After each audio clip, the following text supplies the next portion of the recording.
We were talking behind the scenes. I had to cut them off. Hello, everybody. My name is Dan Stein. Fortunately for everybody, you will not be seeing my face most of this episode. I have my two lovely hosts here going to run the show.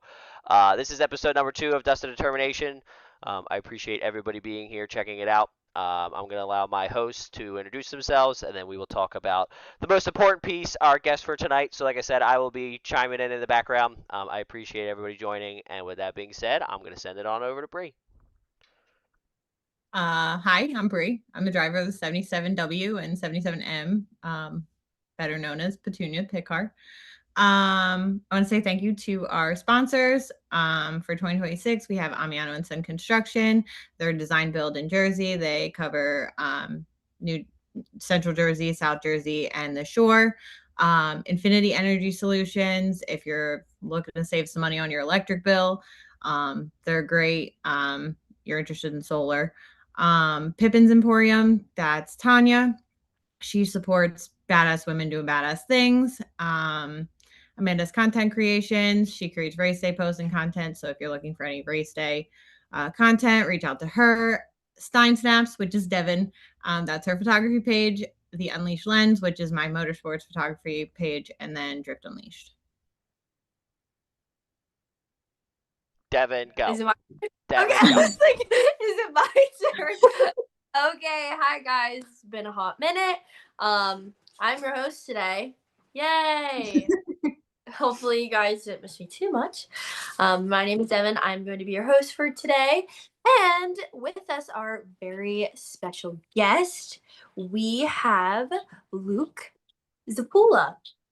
Yep. Hey, did I get it? That's perfect. That's Hey! it. That's funny. Yeah.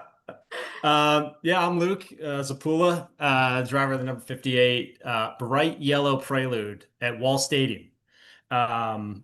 It's got Indusco Ltd on the hood. It's not even a real company anymore. It's my dad's old company, and I threw it on there as a tribute. But I do get a lot of support from, first of all, my wife. Second of all, 1A, 1B are my wife and my mother.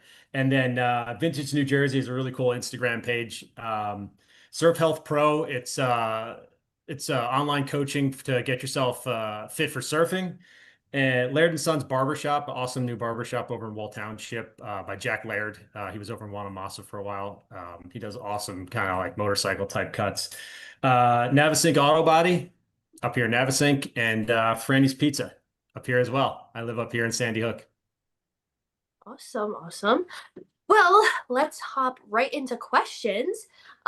Bree is going to be monitoring the chat throughout this time, so feel free anybody to stop in, say hello, ask any questions. We would love to chat with you guys. So with that being said, what got you into racing, or how long have you been racing for, or just in the racing world in general? Yeah. So, and yeah, thanks for having me on. So it's probably, kind of a typical story of one of those, like, I just always loved race cars. But I remember when I was a kid, I just NASCAR on TV, right? The old box TVs. I was born in '89, so it's back when it was good. And I got obsessed with Jeff Gordon, and I swear it was my mom who was like, it was right when Jeff Gordon started winning everything, and she's like, that Jeff Gordon, he's the best, and I'm like 5 years old, so I'm like, Jeff Gordon's the best. And in came all the Jeff Gordon. I had the bed sheets, the hat, the shirt, I had all that Jeff Gordon stuff, right? I loved it. And then I go to second grade, right? And I grew up in Point Pleasant, not a big motorsports town. My second grade teacher is a huge Dale Earnhardt fan. So I walk in with this Jeff Gordon backpack for my first day of school, and she pulls me aside, and I thought I was in trouble because she pulled me over. She goes, "Do you just have that backpack, or do you really like Jeff Gordon?" I was like, "I love Jeff Gordon." And this teacher, who was so awesome, her name was Mrs. Goebel. She took me to Wall Stadium for my first race, like live, because my parents nothing to do with it. Yeah, super cool story. And they actually wound up taking me down to Dover, Delaware for a bush race Okay. in second grade. I don't think you can do that kind of stuff anymore. And we drove down there in their old Oldsmobile. The car broke down. Her son was racing at Wall at the time. It was a whole big adventure. I went to my first race and all this stuff. And yeah, that was kind of it. I just was kind of swallowed a hook, line, and sinker, and just kind of been obsessed with it ever since, you know? That's awesome. That's I awesome. really love that teacher story. That's awesome. There's always one teacher that like always leaves like a good impression on you. With that being said, why did you pick the four-cylinder division specifically? Because I just so I'm a newer driver, right? It's my second, well, it's like my second and a half year, right? And it seemed like the best place to enter, being that like I didn't come from a family who had had been racing. Think of a posse of friends who had been racing. You know, I had some friends who were into it and stuff, but I wanted to get in, I wanted to get out there, and I was like, how do I, I'm not going to go out and buy a brand new modified, and I just like I just want to race anything, I'll race a go-kart, I'll race a bicycle, I'll race whatever. So I started looking around at probably the best place to get on the track, and it seemed like the four-cylinder division and the racing. It's obviously, I think it's great racing. Yeah. Um, with that being said, since you said you've been only racing for 3 years now, Yep. what is like your pre-race routine? Like from waking up to getting to the track? Like what's your steps that you do? Yeah.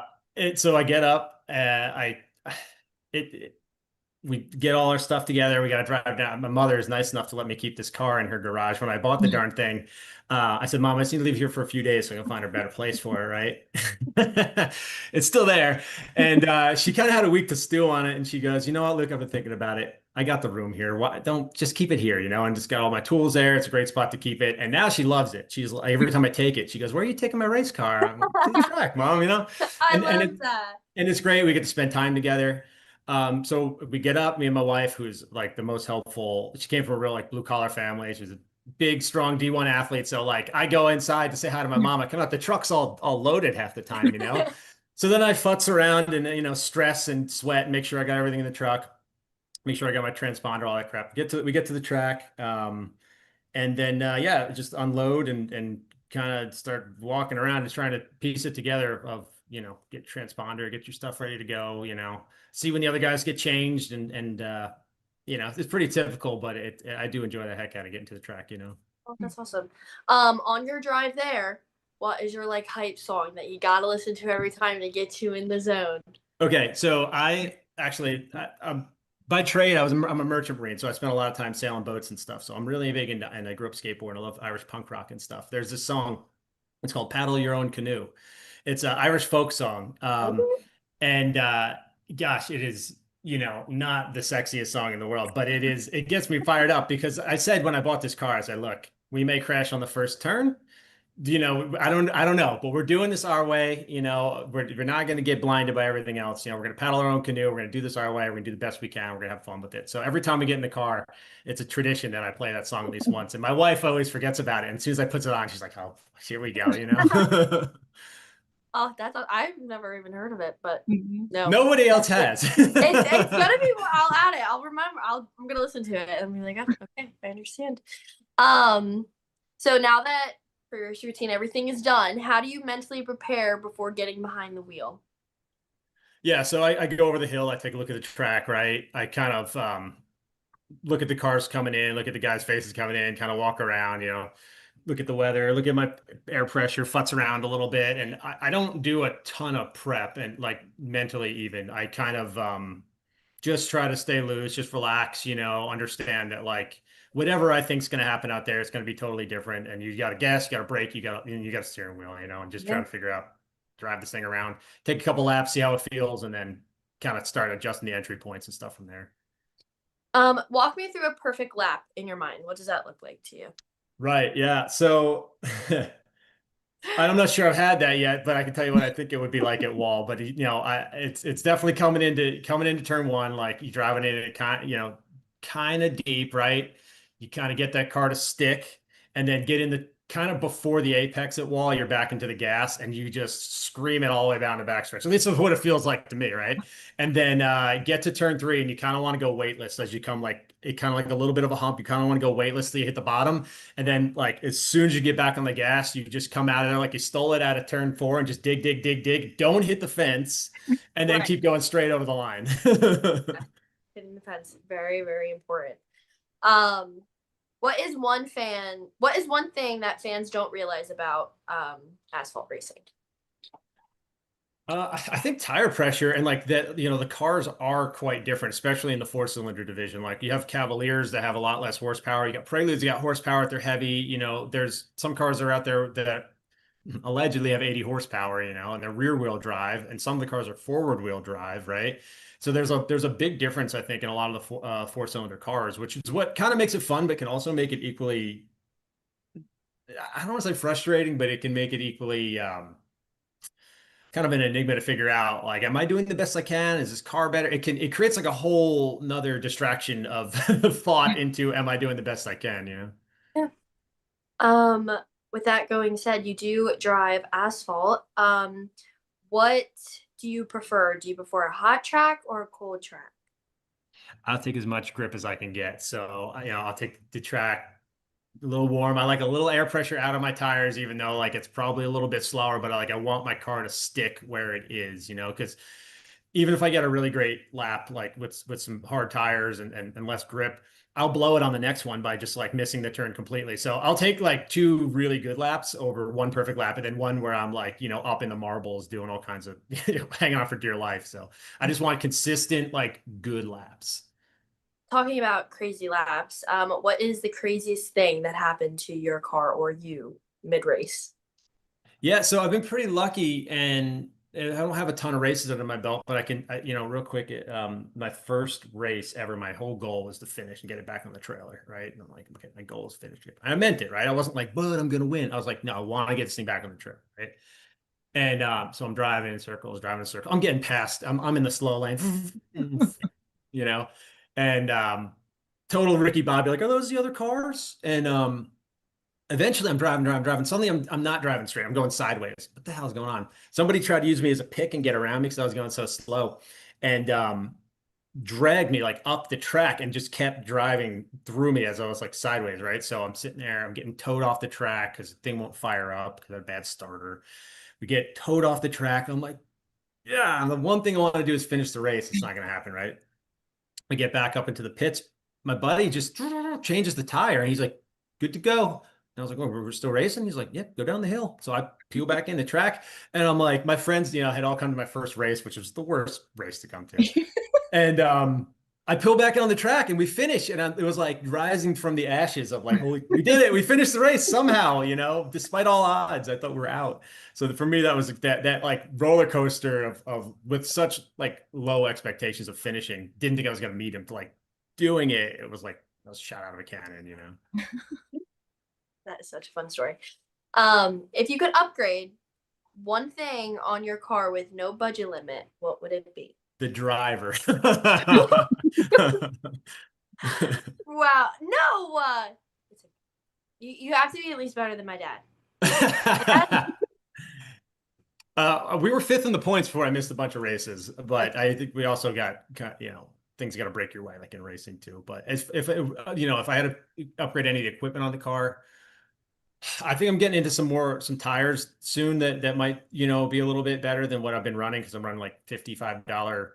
You buy them on Amazon, they show up at your house and get them cut, and they're good. They're good tires, but I think I might try out some something that has a little more contact to them and they're a little wider with a little softer compound. So I think that's really it right now. I mean, as far as the rules go in the division, I think this car is pretty decent.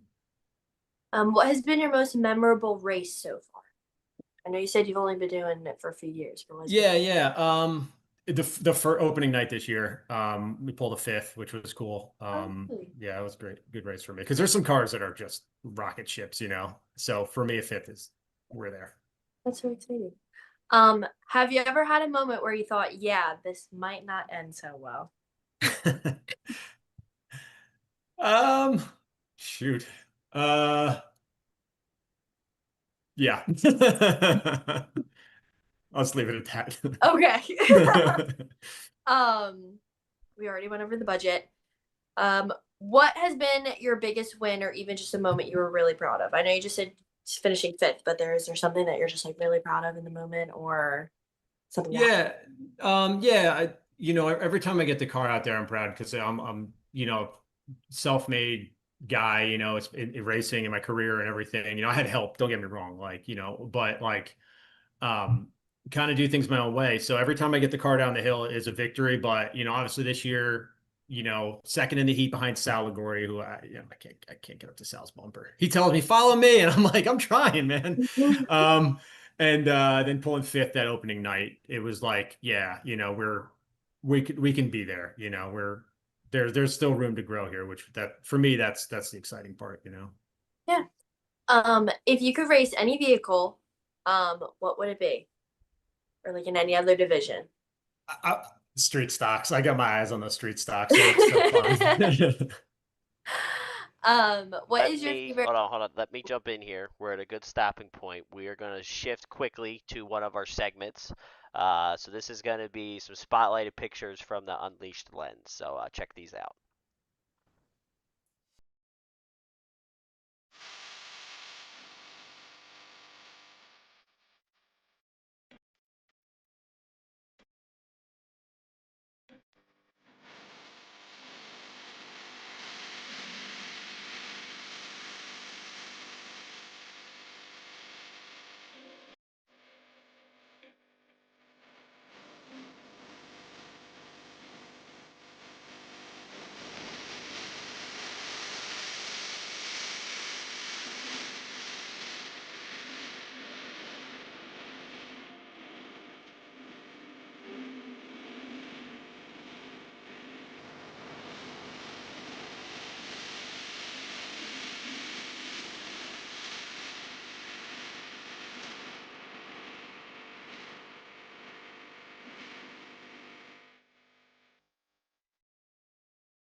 All right, so that was Bree's little segment there.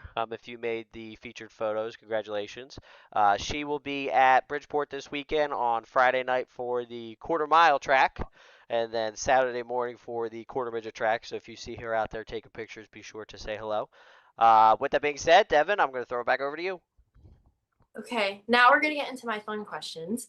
Um, what is your favorite post-race meal? Like, do you stop at Wawa or Sheets or whatever? I don't really. Yeah, we got I don't that. know We're what they Wawa. have I do there. love a Sheets. When I get out of the car, I am nothing but thirsty. First thing I want is like a cold water, cold Gatorade or something. And I'm usually too fired up to eat anything after the race, and I want to just go home and start tearing everything down, getting the car unloaded, getting all this stuff done. And I drink about 10 cold seltzers, polar seltzers on the way doing that. Um, what has been your favorite track so far? Wall Like, Stadium okay. and the Parkway. Do you prefer day races or night races? I like day races. Day My races. vision's not the greatest in the world, so I like having a nice bright track. Um, I know you race asphalt, but would you ever go to dirt? Dan's Hey, I did Is pretty he well to talking prelude on dirt. That's all I got to say. Yeah. Um, what is one word you would use to describe four-cylinder division? I thought of this recently. That's a good question. Um, Dramatic. yeah. Leave Competitive the is call. one. Hornet, uh, it just flows between being such good racing and such a mess because there's cars and there's different speeds and different drivers, and we just get so bunched up, that like I really do think like if we could just if we could get like two more cylinders, gosh, we'd be the best, racing in the like at the track because we can go three wide, we can really push it, we can stick our cars in all these different places.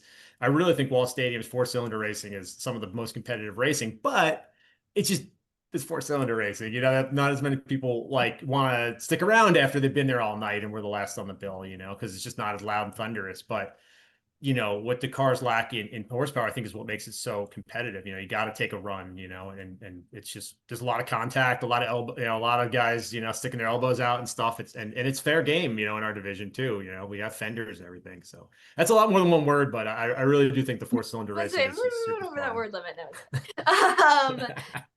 What is your favorite racing movie? Uh, so You've growing up, already quoted Talladega Nights, so I'm Yeah. gonna guess that one. yeah, that's the first one that comes to mind. But I was a huge Herbie fan growing up. Herbie the Love Yes! Bug. I I don't think loved we've Oh, had Herbie. that one yet, but no, that I've I one's been loved 10 waiting it. out of for 10. that I one. loved it, especially at the end when I think Herbie 2 or 3 when all of the like junkyard Beetles come out to like do the wedding between the two cars. As a kid, I guess I just always loved like cars that were unloved. I have been waiting for somebody to say that. Now, where do you see yourself in the next few years with racing? Because I know you still kind of just got started. Where do you see yourself in your Yeah. car? Yeah, I hope to still be there, and I'm hoping to be able to run a full season because I work a lot, so that to fund the fun, which takes Yeah, me out of yeah.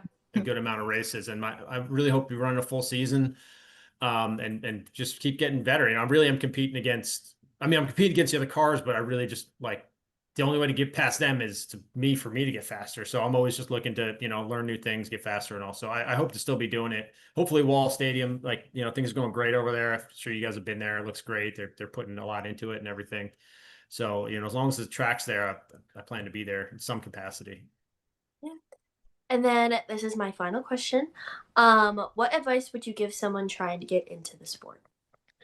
Uh, you know, that's an awesome question because as a guy who's been doing it for 2 years, like I said, I was driving big boats around and I went to Wall and I looked at the cars and I said, why can't I be out there? Mhm. And I think that's the first question to ask yourself, like, why can't I be out there? If there's a legitimate reason, then obviously it's not for you. But if you can't come up with a reason why not, like, or you got to come around those obstacles, like, everybody that's out there started somewhere of like, I need to get a car, I need to figure out how to put air in the tires, I need to put all this stuff, how to get down the ramp, how to line up for the track. Like nobody started ready to go, and everybody's nothing but helpful. So honestly, is to just start, right? To start doing it, even if it's just looking around for cars. You don't have to go out and buy it tomorrow, but just start and let that dream become like something that's attainable because, that's what these tracks are half there for. And if you, can at least turn a wrench and turn a wheel, like, you can get out there. So my advice is to, just get started, even if it's something small and having that discussion with somebody who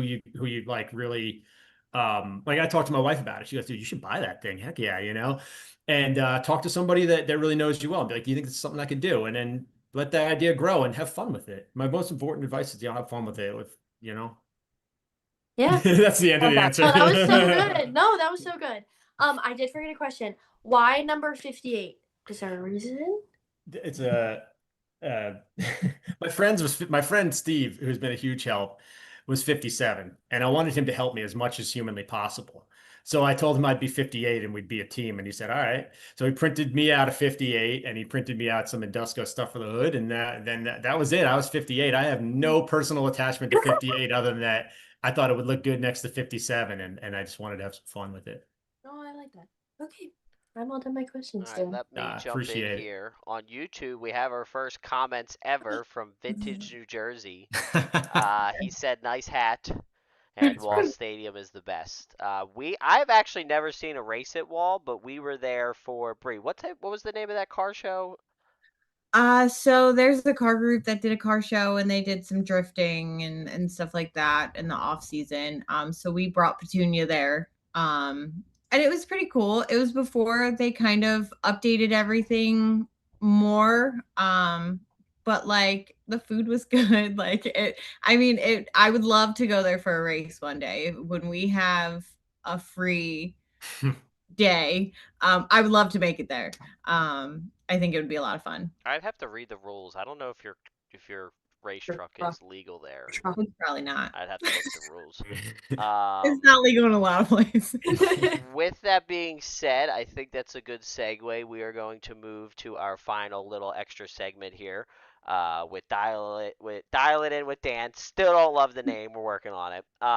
This episode's about relays, especially for race cars. They are super super important. It's more of a safety thing than an actual performance thing. So it's about 3 minutes. Give that a watch. We'll come back. We'll have a couple more questions, and then we will wrap up the show. Hi, welcome to our shop.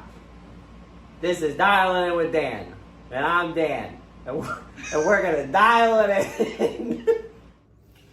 Alrighty, in this episode, we are going to be talking about 4-pin relays. This is actually a 5-pin relay, which we will discuss in the future episode, but just for the purpose of this, I just want to understand how a standard 4-pin relay works.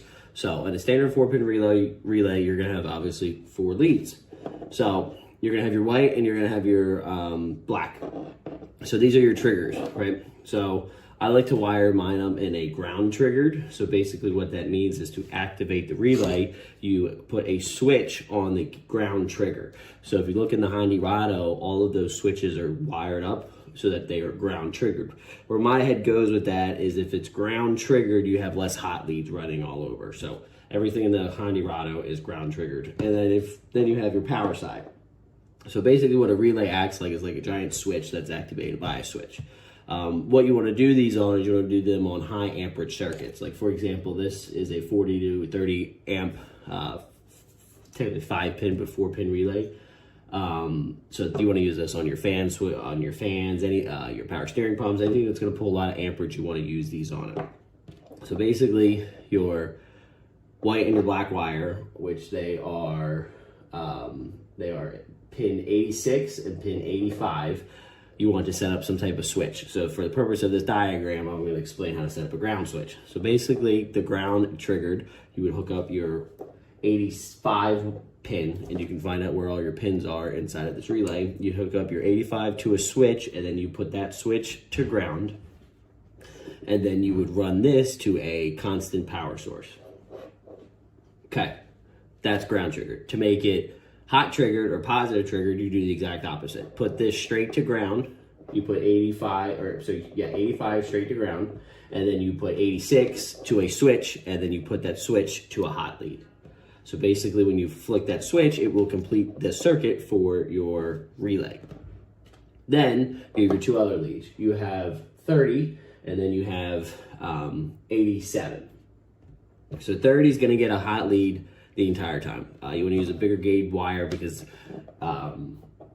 87 is actually what's going to the source itself. So you want to hook up your 30 directly to a hot lead. I usually like to fuse this as well because a lot of amps are going to go through here. And then you're going to hook up your 87 to the actual component itself. In this situation, it would be the fan, or it would be the hot lead for a power steering pump, or whatever it might be. These are great because these loads these wires, these gauges, these relays can hold higher amperages. So it's always better to use this, especially when you're doing fans, for example, where it pulls so much amperage. A lot of the switches aren't related for this. And then you can build relay and fuse boxes all in one. So you have all your wires going to one central location. So you would run one hot lead to the fuse and relay box, and then you would just piggy that off. That's much safer so that you aren't running 1,000 hot leads all over your car that could rub, that could short out and start fires and everything like that. This is a waterproof one off of Amazon. I think it was like $8 for 2 of them. I actually bought a relay box when I built the Hyundai Rado's fuse and relay system. But relays tend to scare people because it's like, oh my God, it's so many wires. But if you actually sit there, they put little diagrams on there for you. They're actually super easy to understand. So I highly recommend doing this for every single circuit that you have. The Hyundai Rado, every single circuit has a relay and a fuse, so definitely recommend that. I hope this helped out. If you have any questions on relays or you need help with wiring or anything like that, please be sure to reach out. But with that being said, let's get back to the show.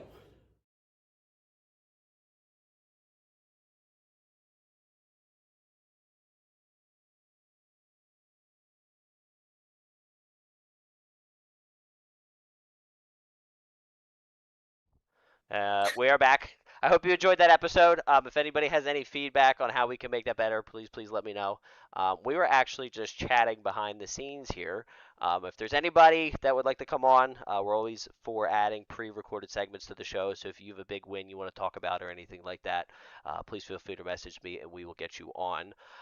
So this is kind of the open segment of the show where we kind of go over a couple comments and just kind of chat for a little bit.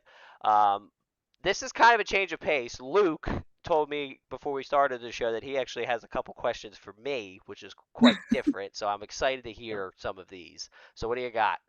Okay, these were sent in to me, so Okay. these are coming from the first question. This is specifically for the Prelude. Okay. But he said he has blow by in his engine, right? I did too. I replaced my rings. He said, "How can I fix that, Dan?" You can run a thicker oil. Right? So Tried that. that's the cheapest, quickest way to do it is a thicker oil. When I ran a Prelude, the first year that I ran, my map censored was actually wired backwards. So I was spitting probably 3 times the amount of fuel that I was supposed to the point where just to get the car to run, I had to replace the spark plugs every race. And when you have that much fuel, you're eventually going to blow by the rings. So I ran a thicker oil and keep the car as cool as you can because the cooler the oil is, the thicker the oil is going to be, and it'll seal up those rings the best that you can. Other than that, I would do like a catch can setup just to kind of catch as much of that fumes blowing by the rings as you can. And then just go as thick as you can with the oil until it doesn't until it blows up, like essentially Yeah. what it is. What sucks about the Prelude, unless you're running an F series block, anything H series is that composite cylinder wall that once you kind of get more than like a half a millimeter, like something, even a scar in the cylinder wall that like catches your finger, those cylinders are destroyed. You can't overhone them. You can't do anything like that. So you either have No? no, because they're called like an FRM sleeve or something like that. So you can hone them once and hopefully get that sidewall out, but like overboring and everything like that and going a millimeter or half a millimeter bigger size piston, it's very hard to get those FRM sleeves to seal back up once you overbore. So a lot of Hmm. people either re-sleeve it with some type of iron sleeve or they switch to an F series block. Great answer. Thank you. So the second question, this is kind of a, it's kind of, I feel like, he said, what's better, an H22 or an H23? And these are Honda. So So are you talking about VTEC H23 or are you talking about the non-VTEC H23? whatever direction you want to go, because he didn't specify. So H23 and H22, to my knowledge, they have the same bore, and the difference is your stroke. So if you're talking about an H23A1 that came in a 4th Gen Prelude with no VTEC, does your rules allow cams, or do you have to run stock? So keep everything stock. Now, are there cams in some cars? Yes.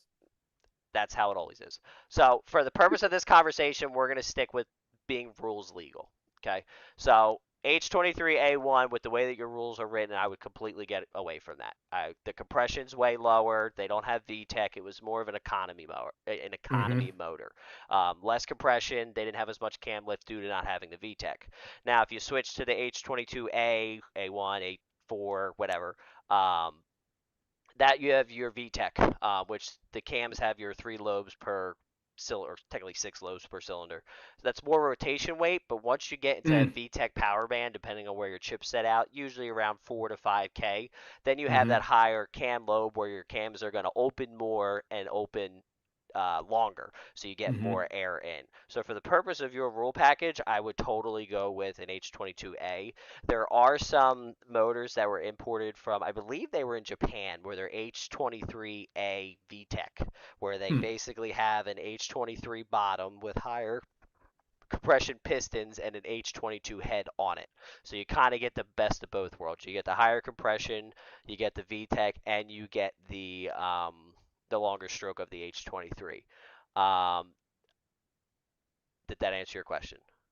Yes, Okay. that's a great answer. Yes. And the last one, and this one is near and dear to me too. This is for anybody who's worked on these H series motors. He said, "Why are there so many breathers on this motor?" Yeah, I don't know. That one I haven't been able to figure out. I deleted a lot of the coolant lines running everywhere, a lot of the vacuum lines, and I only ran the 2 bleeders off of no, breathers off of the valve cover is all that I ever did.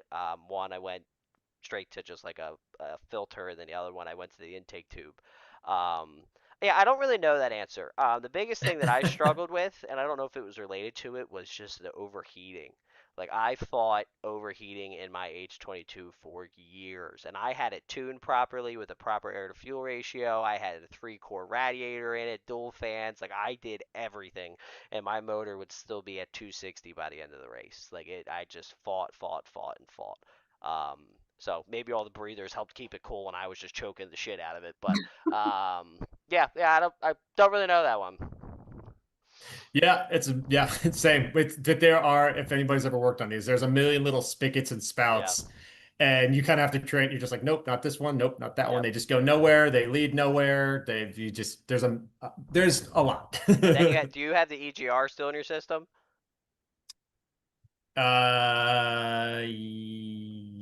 Maybe So that would add a whole other element to it. Same thing if you have the evap. Do you still have the stock fuel cell? Is it stock fuel tank, or did you put a fuel cell in yours? fuel cell in the back. Okay, so that got rid of the evap, so that'll help you a little bit.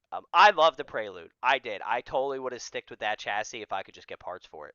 A year and a half ago, 2 years ago, Luke bought a shed full of Prelude parts off of me because I was just a hoarder. Like any type of Prelude part that I could get, I threw into Yep. a shed because I knew at some point I was going to need it. Um, but with the wishbone suspension in the front and the wishbone suspension in the rear with the Prelude, I wanted to stick with that platform. And the 7th gen Accord that we're running now is just like it. Like there's small differences between it, but they both have an upper and lower control arm in the front and rear, which is what I really prefer. The Accord's heavy as hell. And we gutted the crap out of it. It's still heavy as hell. So if you ever want to move on from the Prelude but stick with the same type of chassis, definitely look up a 7th gen Accord.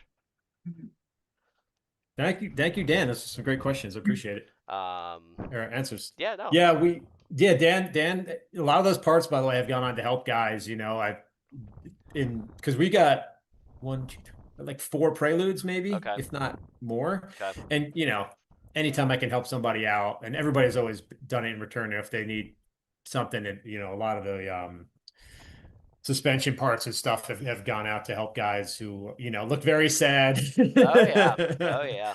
I don't know if I'm going to be able to get out there. And I'm like, you have one? I'm there in the middle of the night with a flashlight, sending pictures of it. Yeah. And thankfully, it's gotten a lot of cars back out on the track. Good. What's nice about the Prelude is the 4th gen and the 5th gen. There's a lot of crossovers. Yes. Like the rears are completely the same. The fronts are a little different, but there's a lot of crossovers. Yeah, for a while, I think the last 2 years of the Prelude, I was the only Prelude running in the dirt world in Jersey. So like I had no help in regards to parts. So whenever I bought a parts car, I was like, my precious, my precious. How many Preludes did we have, Bree? Like at least 5 or 6. I think we were at 6. 6? I'd have to count them, but I think 6 sounds right. Yeah, we would just find blown up or roller Preludes and just buy them and pull everything off of it and scrap the shell for $100. This Alright. might be a dumb question. Yes. But was the Honda Carlo a Prelude? The Honda Carlo Yes. was a Prelude. Okay, Yes, that's what I yes, thought. yes. I was just oh my Honda God, Carlo was a 99 SH Prelude, and then the Honda Rado is a 2006 Honda Accord. So same. The Honda Accord is a little shorter, like thinner wheelbase, but it's a little longer. But the wishbone suspension is the exact same, pretty much, and the bolt pattern is the same. So all the 5x4.5s fit right on it, which is really nice. And the K series, I have not had any type of overheating problems, and they do put down a little bit more power, which is nice. You better knock on some wood. I know, right? After Bridgeport. But yeah, no, I like a 15 race at Bridgeport, I'd be at 260, and at 260, the Honda ECUs will actually pull ignition. So I actually went into my computer and I disabled it because there would be times where there's like 2 laps left, and I'd be in like 2nd or 3rd, and the car would start to like put itself in the limp mode, and I'm like, I need a half a mile, like just half a mile. So I actually went in there, and I turned that off. Like that is a stupid thing to do because then the motor's just gonna blow itself up. But the whole time I had the Prelude, I only ran that one motor. So like that thing didn't owe me a dime. But I'm rambling at this point. Did that answer all your questions? That was great. Thank you. Yes, absolutely. Bree, anything else on your end? No, I don't think so. I'm not sure. Oh, she said that you've had 20, I think, 20. Oh, Oh, yeah. When cars? I bought all the Preludes, I was still living at my parents' house, and I would just show up with cars, and my mother, yeah. in quotation marks, loved it. But Vintage New Jersey said, "Wow, you know your stuff. I don't know what you're saying, but it's interesting." Well, I appreciate that. I fall back. Literally me when I sit here every time we do these. Sometimes I don't shut up. So, no. All right. Well, Devin, anything else on your end? No other questions for me? Awesome. Well, Luke, I just want to say thank you for taking the time to join us on a Wednesday night to take time away from your family and friends. I hope you got something out of this. You were an absolute blast of a guest to have on. You and I have always we've been friends for the past 2 years, and if there's anything we can ever do to help you, please just let us know. When you get faster, we all get faster, and that's the best thing for the sport. So, Yeah, I love that. I awesome. love that. That's Okay, awesome. Luke, Thank anything you else on guys. your end? Yeah, absolutely. No, thank you guys. This was fun. I was looking forward to it. It's been it's been great. I really enjoyed this. I love talking racing, love racing, like everybody that's listening, probably most people, everybody on here. But the only thing I was gonna say is yeah, like everybody, one of my friends that's because I know there's probably a lot of dirt people who are on here and again the New Egypt thing, that stinks. Yeah. I don't but for all the dirt guys on here, all my friends who've come to Wall Stadium, whether they're race fans or not, they all leave there, and I'm like, man, this guy had a lot of fun. They all leave there, had a great night. Kids, dads who are really not into racing, guys who are into racing, everybody's left there saying what a great time they had. Because when people show up, you want them to have a good time, and I go into the stands and I'm like, well, I guess I don't need to worry about that. So the only thing I was gonna plug is just come on down to Wall and feel free to shoot me a message or whatever, and you come out and say I enjoy the lay of the land, whatever. And it's a great track and all. And I, again, appreciate you for having me on, and we'll talk to you guys soon. Appreciate it. That was a great plug. I think that was That one of the best was. plugs we've ever had. Awesome. Well, Devin, if you're good, I'm going to wrap it up. Sounds good to me. Awesome. Well, I appreciate everybody taking the time to join us on Dust to Determination Episode 2, Season 3. We are actually off next week because Bree and I are going on a little vacation, so we will see you in 2 weeks. We have Birdie Austin, who is a four-cylinder, another asphalt driver from New York. She's actually a teacher as well, so we're going to have her on the show, which I'm excited about. But with that being said, please subscribe to our YouTube channel. Check out our Facebook, our Instagram, our TikToks, everything like that. The more views, the more interactions, the more we get to spotlight incredible people like Luke. So we appreciate everybody's support. We appreciate you joining us on a Wednesday, or if you're watching it later, I appreciate you taking the time. But with that being said, we will see you in 2 weeks. Thanks, everybody.